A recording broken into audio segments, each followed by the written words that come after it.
اقوام متحدہ کی سلامتی کونسل میں فلسطین پر سربراہی کانفرنس، وزیراعظم شہباز شریف شرکت کریں گے۔ سعودی عرب اور فرانس کی سربراہی میں اقوام متحدہ میں آج مسئلہ فلسطین کے 2 ریاستی حل کے لیے اہم سربراہ کانفرنس ہو رہی ہے، جس میں وزیراعظم پاکستان بھی شرکت کریں گے۔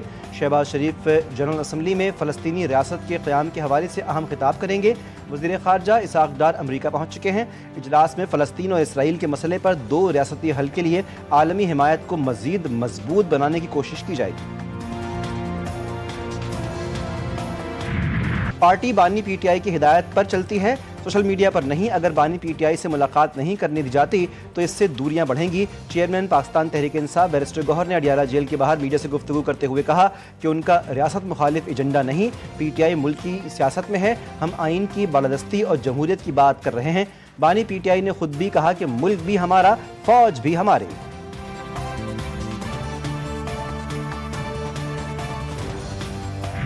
جمشید دستی کے خلاف جعلی ڈگری کیس کا فیصلہ جاری، 7 برس قید کی سزا۔ ڈسٹرکٹ اینڈ سیشن جج علی نواز نے جمشید دستی کو مختلف دفعات کے تحت مجموعی طور پر 7 سال قید کی سزا سنا دی۔ ان کے خلاف الیکشن کمیشن نے جعلی ڈگری کا استغاثہ دائر کر رکھا تھا۔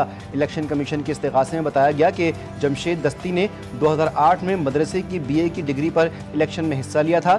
صنعت کا ہائر ایجوکیشن کمیشن کے پاس ریکارڈ موجود نہیں۔ استغاثہ میں بتایا گیا کہ ملزم نے آرٹیکل 62 اور 63 کے بانی پی ٹی آئی اور دیگر کے خلاف جوڈیشل کمپلیکس حملہ کیس۔ اسلام آباد کی انسدادی دہشت گردی عدالت نے PTI رہنما اسد قیصر کے وارنٹ گرفتاری جاری کر دیے۔ عدالت کا اسد قیصر کو گرفتار کر کے عدالت میں پیش کرنے کا حکم۔ پرویز الہی، اسد عمر، شبلی فراز کی حاضری سے استثناء کی درخواست منظور۔ بانی PTI کے حوالے سے وزارت قانون کو لکھے گئے خط کا تاحال جواب نہ آیا۔ کیس کی مزید سماعت 6 اکتوبر تک ملتوی۔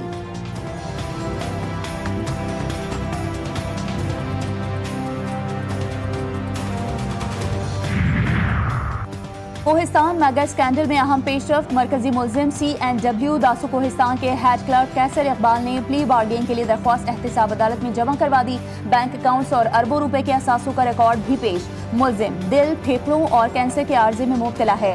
شدید بیماری کے باعث نیب سے پلی بارگین کی درخواست منظور کرنے کی استدعا۔ نیب ذرائع کے مطابق ملزم اپنے ذمہ واجب الادا تمام رقم کی ادائیگی کرنے کو تیار ہے۔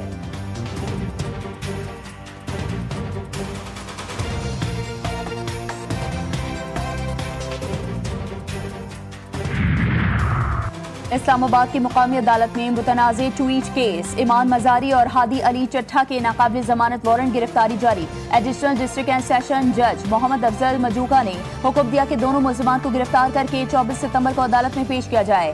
PTI رہنماؤں کے خلاف آزادی مارچ کا case, district and session court نے سابق گورنر سندھ عمران اسماعیل کے وارنٹ گرفتاری جاری کر دیے۔ عدالت کا عمران اسماعیل کو گرفتار کر کے پیش کرنے کا حکم۔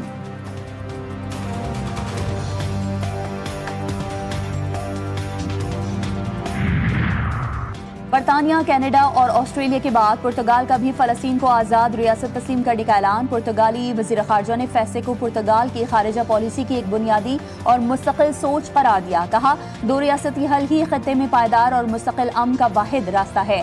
حماس کا رد عمل بھی سامنے آ گیا۔ کہا مغربی ممالک کا یہ اقدام اہم ہے، لیکن صرف تسلیم کرنا کافی نہیں ہے، عملی اقدامات بھی ہونے چاہیے۔ اسرائیلی وزیراعظم نے فلسطینی ریاست کو 2 ٹوک انداز میں مسترد کر دیا۔ کہا کوئی فلسطینی ریاست قائم نہیں ہوگی اور ان ممالک کو سخت جواب دیا جائے گا جنہوں نے فلسطین کو تسلیم کیا ہے۔ فرانس نے بھی فلسطین کو آزاد ریاست تسلیم کر لیا۔ آج اقوام متحدہ میں باضابطہ اعلان متوقع۔ اہم اقدام سے قبل ایفل ٹاور کو فلسطین اور اسرائیل کے جھنڈوں کے رنگوں سے روشن کیا گیا۔ فرانسیسی عوام اور انسانی حقوق کے کارکنان کا خوشی کا اظہار، حکومت اقدام کو خوشایند قرار دیا۔ امریکہ نے برطانیہ سمیت دیگر ممالک کی جانب سے فلسطینی ریاست کو تسلیم کرنے کے اقدام کو نمائشی قرار دے دیا۔ امریکی محکمہ خارجہ نے اپنے بیان میں کہا کہ امریکی ترجیح سنجیدہ سفارتکاری ہے، نمائشی اعلانات نہیں۔ خطے میں امن و خوشحالی صرف حماس کے بغیر ممکن ہے۔ اسرائیل کی لبنان میں جنگ بندی کی مسلسل خلاف ورزی۔ لبنان کے جنوبی حصے میں ڈرون حملہ، 3 بچوں سمیت 5 لبنانی شہری شہید۔ عرب میڈیا کے مطابق جنوبی لبنان پر حملے کے دوران ایک گاڑی اور موٹر سائیکل کو نشانہ بنایا گیا، 2 افراد زخمی بھی ہوئے۔ اسرائیلی حملے میں شہید بچے امریکی شہری تھے۔ حملے میں ان کی والدہ بھی زخمی ہوئیں۔ لبنانی حکومت کا اسرائیلی حملے پر رد عمل، حملے کو لبنانی شہریوں کے خلاف جرم قرار دیا۔ غزہ میں انسانی بحران شدید، غزہ سٹی میں اسرائیلی حملے، نقل مکانی شہادتیں، صبرا میں ایک ہی خاندان کے 25 افراد شہید۔ گزشتہ روز اسرائیلی حملوں میں 68 فلسطینی شہید ہوئے، صبح سے جاری حملوں میں مزید 36 فلسطینی شہید ہو گئے۔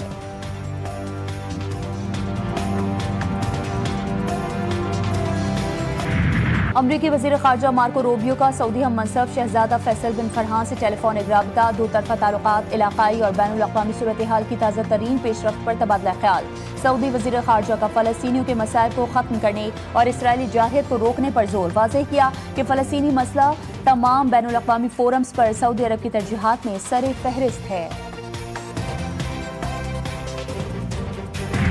امیر جماعت اسلامی نے بھارت کے خلاف قومی ٹیم کو شکست کی وجہ بتا دی۔ حافظ نعیم الرحمان کہتے ہیں کپتانوں کو بدلنے کی وجہ سے ٹیم کو شکست ہوئی ہے۔ پاک بھارت میچ میں پاکستانی ٹیم کی نہیں، بورڈ کی کارکردگی خراب رہی۔ محسن نقوی تو خود ایڈ ہاک بنیادوں پر نوکری کر رہے ہیں، انہیں فیصلہ کرنا چاہیے کہ وہ وزارت کریں گے یا کرکٹ بورڈ کی صدارت۔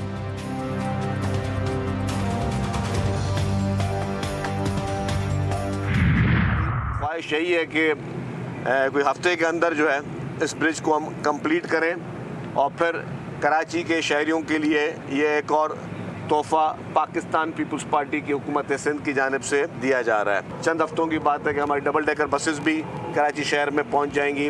ہماری مزید ای وی بسز کی بہت بڑی ٹرانچ جو ہے وہ کراچی میں پہنچ جائے گی۔ تو دن رات محکمہ ٹرانسپورٹ جو ہے وہ اپنی لیڈرشپ کے احکامات پر عوام کو سہولیات دینے کے لیے کوشش کر رہا ہے۔ سندھ میں ای وی بسز اور موٹر سائیکلز بنیں گی۔ سندھ کے سینئر وزیر شرجیل انعام میمن نے خوشخبری سنا دی، کہتے ہیں چند ہفتوں میں ڈبل ڈیکر بسز کراچی پہنچ جائیں گی۔ کوشش ہے کہ ایک ہفتے کے اندر جام صادق برج مکمل کر کے عوام کو تحفہ دیا جائے۔ صوبائی وزیر کا جام صادق برج کا دورہ، یلو لائن BRT منصوبے کا جائزہ لیا۔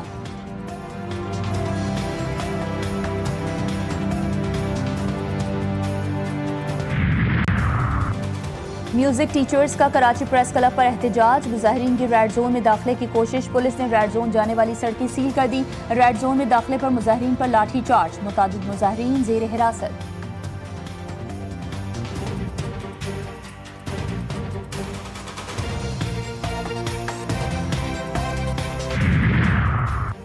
کراچی کے میمن گوٹھ سے 3 خواجہ سراؤں کی لاشیں ملنے کی تحقیقات، قتل کا مقدمہ میمن گوٹھ تھانے میں درج۔ مقتولین کی پوسٹ مارٹم رپورٹ سامنے آ گئی۔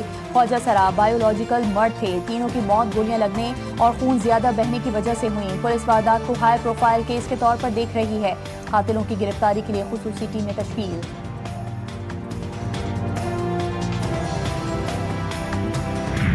رینجرز اور پولیس کی کشمور کچے کے علاقے میں کامیاب کارروائی، پولیس کانسٹیبل صفدر محمد بازیاب، فائرنگ کے تبادلے میں 3 ملزمان ہلاک، 9 زخمی ہوئے۔ ترجمان رینجرز کے مطابق خادم بھائیو گینگ نے اہلکار کو 20 ستمبر کو قمرانی لاڑوں سے اغوا کیا تھا۔ کارروائی میں ڈاکوؤں کا ٹھکانہ بھی مسمار۔ کراچی سے عمرے پر جانے والی فیملی کے ساتھ دھوکہ، منشیات برآمدگی کے الزام میں سعودی عرب میں پھنس گئے۔ 8 ستمبر کو ایک ہی خاندان کے 4 افراد عمرے پر گئے۔ ایئرپورٹ پر لگیج سے منشیات اور ممنوعہ اشیاء نکلنے پر سعودی حکام نے حراست میں لے لیا۔ اہل خانہ کے مطابق لگیج، احرام اور عمرے کے دوران استعمال اشیاء ٹریول ایجنٹ علی نے دی تھی۔